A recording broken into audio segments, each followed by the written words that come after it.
Today we have the giant of World of Tanks console, which is the Minotaur KV5, the tier 8 Crimson vehicle, the final one for today's video. And yeah, this is of course part of the Minotaur and Crimson tank kind of videos that we've been doing, covering the entire bundle that was available for World War II as part of the Crimson collection. So without further ado, let's get into the final installment. We've seen the other two and you've probably already watched them maybe, and the Minotaur KV5 is the final one. But the Minotaur KV5 is a little bit different to its Hydra, which is the other Soviet tier 8 heavy tank, and that is because this is a buffed version of the standard KV5.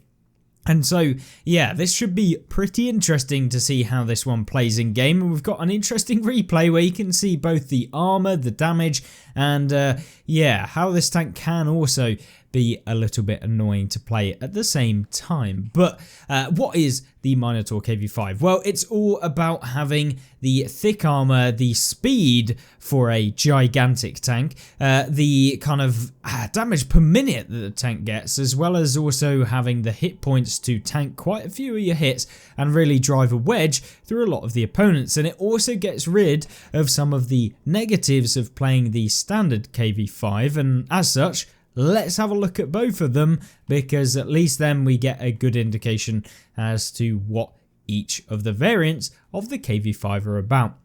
And so we're going to stick with the Goranich. This is the skinned version of the standard KV5. What's different? Well, the Goranich is, of course, the standard KV5.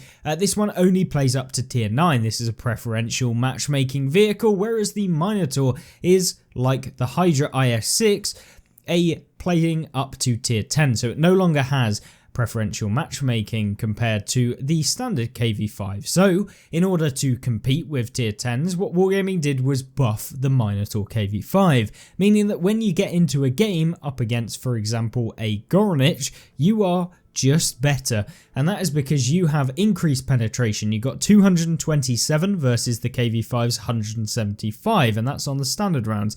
And in fact, your standard penetration on the Minotaur is better than the premium penetration of the KV5, so there's a good start. And then, of course, you get increased alpha damage, because why wouldn't you?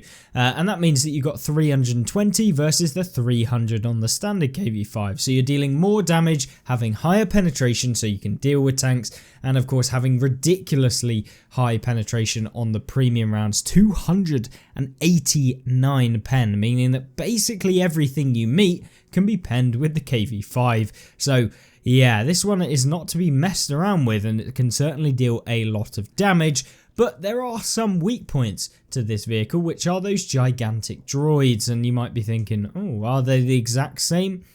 No, the Minotaur gets increased armor compared to the standard one, and that is because the droids get 200 mil versus the Goranich's droids getting, I believe, somewhere in the region, yeah, 170. So it gets buffed droids, which allow you to bounce more rounds. They are no longer kind of weaker. Well, they are weaker, but they are no longer just as easy of a pen as most people would take the standard KV5, so you can often bounce off of them if you don't aim properly, or maybe you get unlucky with RNG, rounds can bounce off of them. So yeah, there is still the cupola on the top of the tank which can be penned. Those droids are a weak point and you can pen them with most vehicles.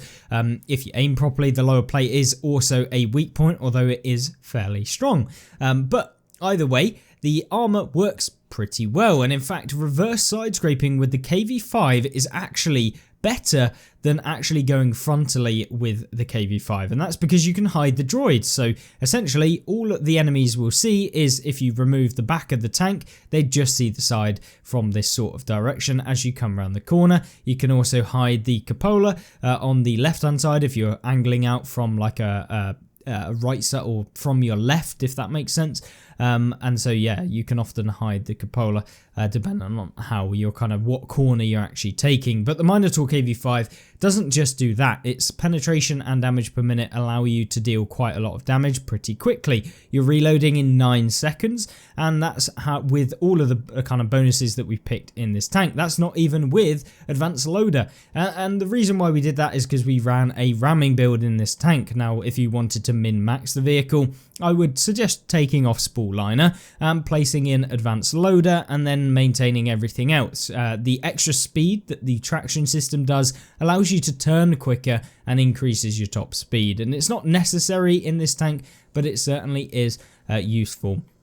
The consumables, we've gone with full premium consumables, and we've dropped the med kit to have fuel, and that's just for increased speed. In terms of the best performing one, obviously take a med kit if you can, but if you do want to play the YOLO meta where you just go in and have a bit of fun, then fuel can be really, really good, except, you know, when you do get your driver knocked out, it can just end up being terrible. And of course the loader or the gunner, but you just got to hope that your crew members don't get knocked out. But you got about 1 million of them in this tank, so you do get them taken out quite often. But the whole point is that I was just trying to have a bit of fun going into ram, hence the ramming or spool liner equipment piece that we've got. Either way, with that being said, of course we've got full premium in this tank. I would definitely recommend taking some HE, so in the future I would take 5. That's just for if you meet any of the lightly armoured vehicles, French light tanks, you know, all of the British light tanks, that sort of thing.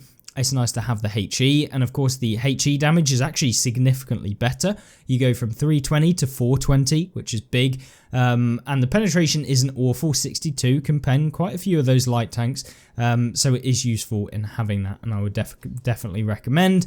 As far as standard rounds, definitely take some. I would definitely take about maybe 15 to 20 if I was going to play this thing, and that's just primarily because you need a lot of premium rounds for those tier 10 games, because although 227 isn't awful, it is a little bit annoying when you're playing up against super heavies, things like the VK1001P, the Maushan, the Maus, the Type 4 Heavy, the Type 5 Heavy, all of those sorts of tanks. 227 just won't pen reliably, so yeah, in those sorts of situations where you are fighting up against other heavies that are higher tier or super heavies at the same tier, premium rounds really, really nice to have, and it just means that you just basically don't bounce. And the good thing about them is they are just better because they have increased penetration and increased shell velocity because they're APCR, which is amazing.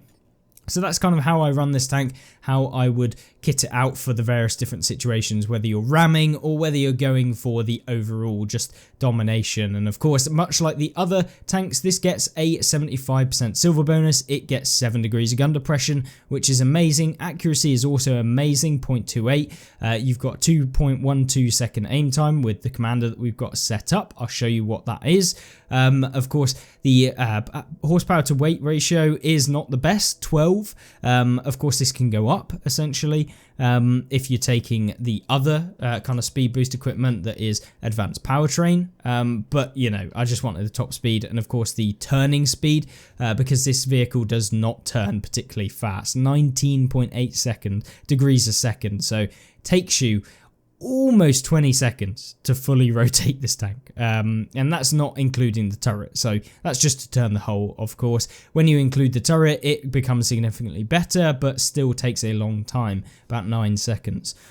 So yeah, with all of that being said, let's see what this tank actually plays like in game by showing off one of the kind of all-round replays that I've got in this thing. We had higher damage games, we've showcased it on the channel before, so you can find that if you're interested in seeing more of it, but this replay really does sum up the Minotaur KV5. And so the replay in question is on Vineyards, and Vineyards is a map that is pretty decent for the most part.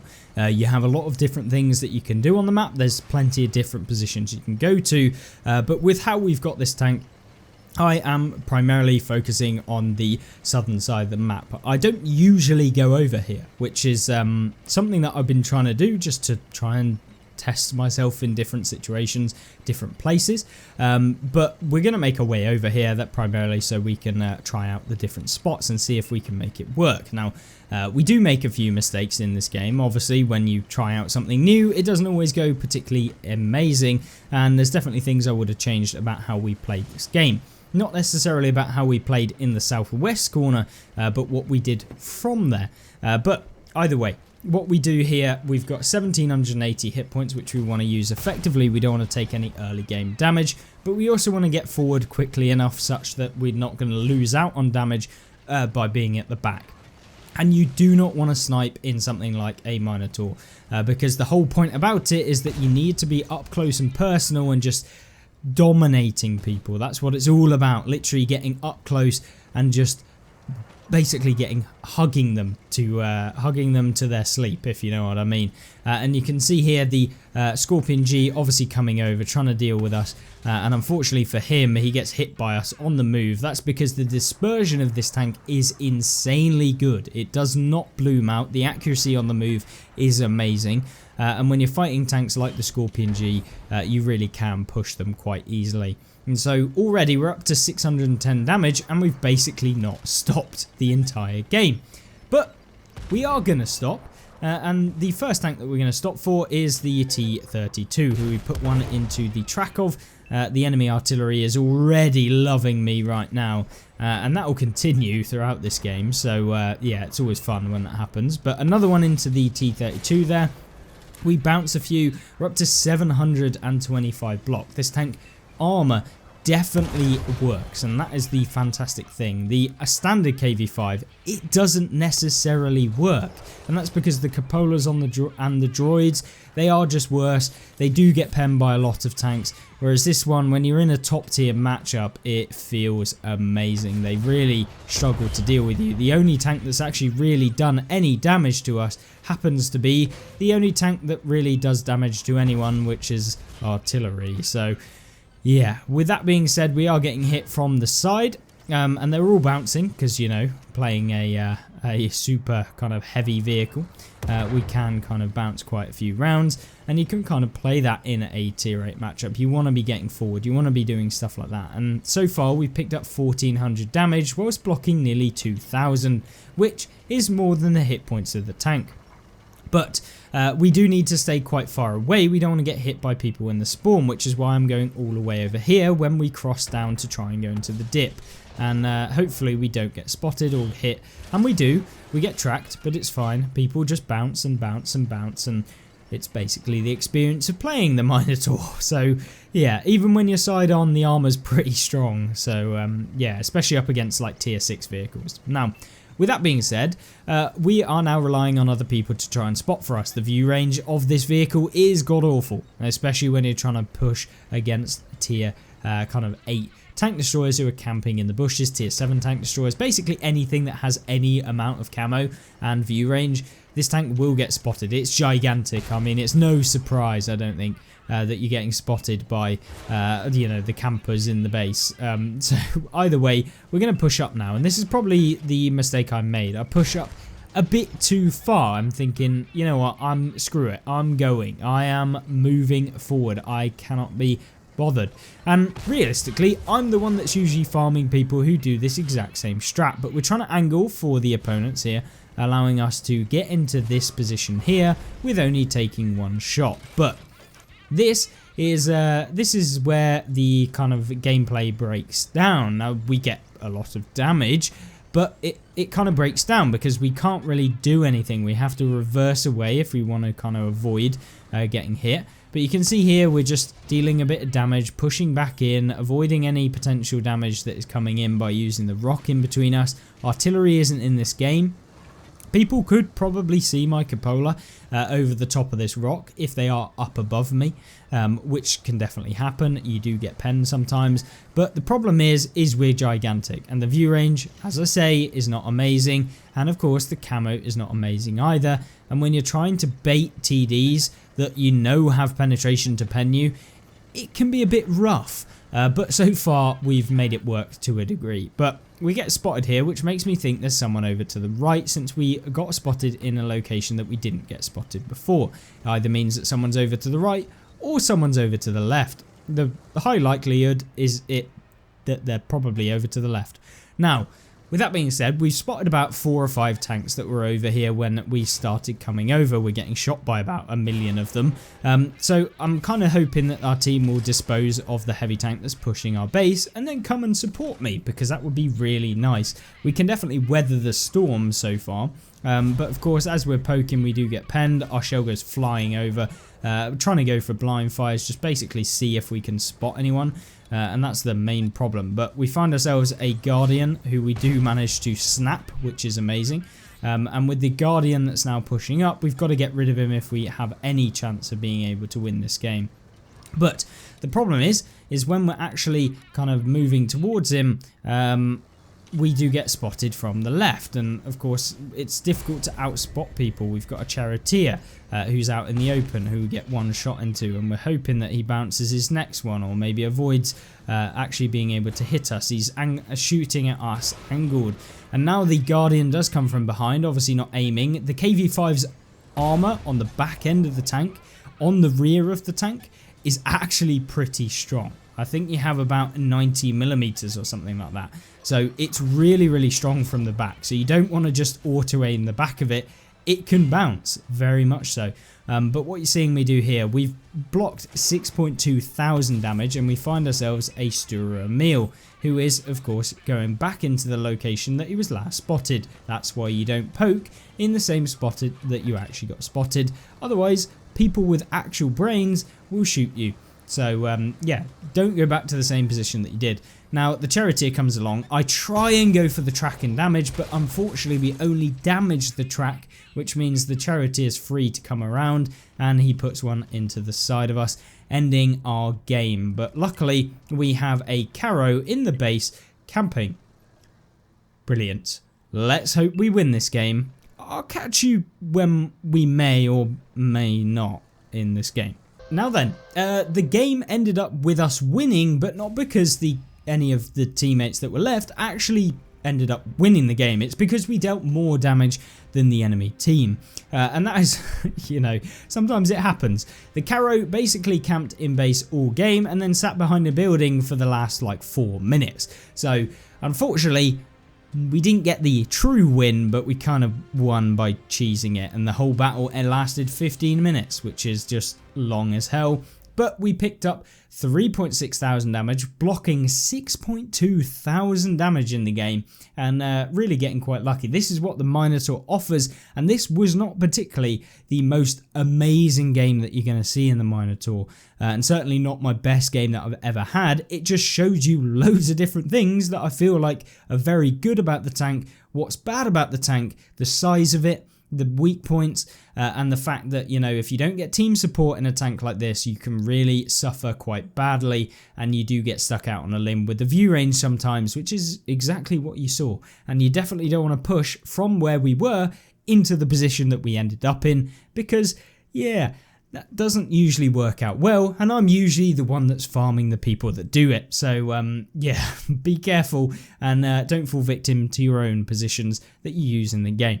Either way, hopefully that concludes our kind of series on the Crimson vehicles, covering all 3 of the tanks, the Hydra IS-6, the Minotaur, and the Ragnarok. In terms of my favourite of the 3, I think it has to go to the Hydra IS-6. The Ragnarok is amazing, the Minotaur is really, really strong, very good, and of course the Hydra IS-6 just feels nice. The tank looks amazing. I just really enjoy playing the IS-6 that's actually got decent penetration for once, and so yeah, I think the Hydra IS-6 is my favourite, even if it isn't necessarily the most competitive, which probably goes to the Ragnarok, with the Minotaur kind of being there for the fun factor as well as being super competitive as well. Yeah, hopefully you enjoyed this video. Make sure to like it, and of course subscribe if you aren't already and you want to see some more. I hope you have a great rest of the day, and I'll see you there. Goodbye.